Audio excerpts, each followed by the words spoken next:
Wales film international நிறுவனத்திடம் சுமார் 23 கோடி ரூபாய் மோசடி செய்ததாக EVP குழுமத்தைச் சேர்ந்தவர் மீது வழக்கு பதிவு செய்து ஒருவர் கைது செய்யப்பட்டுள்ளார். அதிரடி கைது நடவடிக்கையின் பின்னணி என்ன?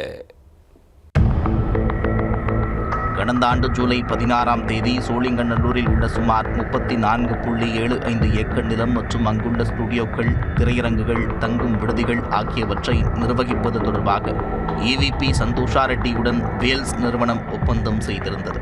இந்த ஒப்பந்தத்தின் போது அங்கிருந்த கட்டிடங்கள் அனைத்தும் சட்டப்பூர்வ அனுமதி பெற்றவை என்று சந்தோஷா ரெட்டி உறுதியளித்துள்ளார். இதனை நம்பி வேல்ஸ் நிறுவனம் முதற்கட்டமாக 15 கோடி ரூபாய் வழங்கியுள்ளது. மேலும் சந்தோஷா ரெட்டியின் கடன் சுமைகளை தீர்க்க வேல்ஸ் குழுமத்தின் மூலம் சுமார் 6.81 கோடி ரூபாய் LIC நிறுவனத்திற்கு செலுத்தப்பட்டுள்ளது. இதுபோன்று மொத்தமாக சுமார் 23 கோடி ரூபாய் அளவிற்கு கொடுத்ததாக கூறப்படுகிறது. பின்னர் EVP சந்தோஷா ரெட்டி தரப்பில் கொடுக்கப்பட்ட ஆவணங்களை ஆய்வு செய்ததில் அங்குள்ள பல கட்டிடங்களுக்கு உரிய நிறைவுச் சான்றிதழ் இல்லை என்பதும் முறையான அனுமதிகள் பெறவில்லை என்பதும் தெரிய வந்தது. இது திட்டமிட்ட மோசடி என்று வேல்ஸ் நிறுவனம் குற்றம் சாட்டியது.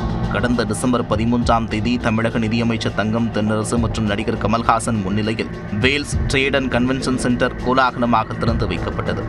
இந்நிலையில் பணத்தை பெற்றுக்கொண்ட சந்தோஷா ரெட்டி மற்றும் அவரது மேலாளர்கள் வினோத், கிரண்ராஜ் ஆகியோர் வேல்ஸ் நிறுவனத்தின் பெயர் பலகையை அடித்து நொறுக்கியதோடு ஊழியர்களை ஆபாசமாக பேசி கொலை மிரட்டல் விடுத்ததாகவும் புகாரில் தெரிவிக்கப்பட்டுள்ளது.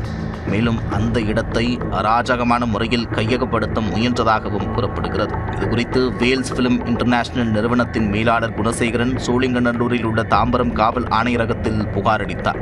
இந்த புகாரின் அடிப்படையில் தாம்பரம் மத்திய குற்றப்பிரிவு போலீசார் சந்தோஷா ரெட்டி, வினோத் மற்றும் கிரண்ராஜ் ஆகியோர் மீது 3 பிரிவுகளின் கீழ் வழக்கு பதிவு செய்தனர். தற்போது தாம்பரம் மத்திய குற்றப்பிரிவு போலீசார் விசாரணை மேற்கொண்டு EVP சந்தோஷா ரெட்டியை அதிரடியாக கைது செய்துள்ளனர். மேலும் இந்த மோசடிக்கு உடந்தையாக இருந்த அவரது உதவியாளர் வினோத் என்பவரையும் கைது செய்தனர். அவர்களிடம் தற்போது விசாரணை நடைபெற்று வருகிறது. அவரது மற்றொரு கூட்டாளியான கிரண்ராஜை போலீசார் தேடி வருகிறார்கள்.